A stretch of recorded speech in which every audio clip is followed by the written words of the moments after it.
काल पक्षावर बोलले, आज काढून टाकले. संजय राऊतांचा एक फोन आणि सुधाकर बडगुजर यांची हकालपट्टी. नाशिकमध्ये ठाकरे गटात मोठ्या घडामोडी घडताना पाहायला मिळत आहेत. ठाकरे गटाचे नेते सुधाकर बडगुजर यांनी संघटनात्मक बदलावरून पक्षात नाराजी असल्याचं जाहीरपणे कबूल केलं. नाशिकमधील 10 ते 12 जण उद्धव सेनेत नाराज असल्याचं बडगुजर यांनी म्हटलंय.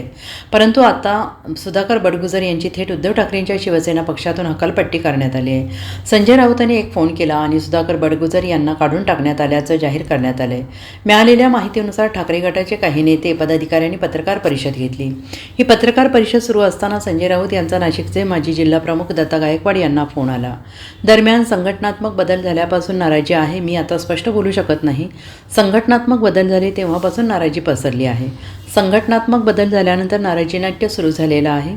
संघटनात्मक बदल करत असताना एक अविश्वासाचे वातावरण तयार झाले आणि यामुळेच अनेक जण नाराज झाले आहेत. संघटनात्मक बदल मध्यंतरीच्या काळात झाले तेव्हापासून महानगर प्रमुख विलास शिंदे यांच्यासह 10 ते 12 नेते नाराज आहेत.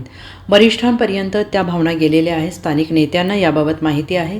राजाभाऊ जेव्हा खासदार झाले तेव्हा मी असेन किंवा विलास शिंदे असेल, आम्ही प्रयत्नांची पराकाष्ठा करून विजय खेचून आणला. संघटनात्मक बाजू मजबूत होती म्हणून तो विजय मिळवता आला. या शब्दात सुधाकर बडगुजर यांनी आपली खंत बोलून दाखवली होती. परंतु आता लगेच दुसऱ्या दिवशी सुधाकर बडगुजर यांची संजय राऊतांच्या एका फोनवर हकालपट्टी करण्यात आली आहे. आताच आमच्या सहसंपर्क प्रमुखांना फोन आलेला आहे. संजय राऊत साहेब जे शिवसेनेचे नेते आहेत, फोन हा संजय राऊत साहेबांचा आदरणीय प्रेस सुरू असताना दत्ताजी नाना गायकवाड यांना आलेला. ते आमचे सहसंपर्क प्रमुख आहेत आणि पक्षातून सुधाकर बडगुजर यांची हकालपट्टी झालेली आहे.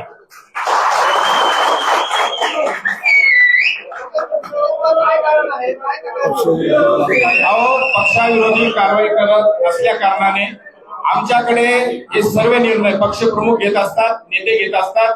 पक्षप्रमुख उद्धवजी ठाकरे साहेब यांच्या आणि राऊत साहेबांच्या आदेशानं हकालपट्टी झालेली आहे. आमच्याकडे आदेश चालतो. आम्ही आमच्या पक्षप्रमुखाला प्रश्न विचारू शकत नाही. हकालपट्टी म्हणजे हकालपट्टी, विषय संपला.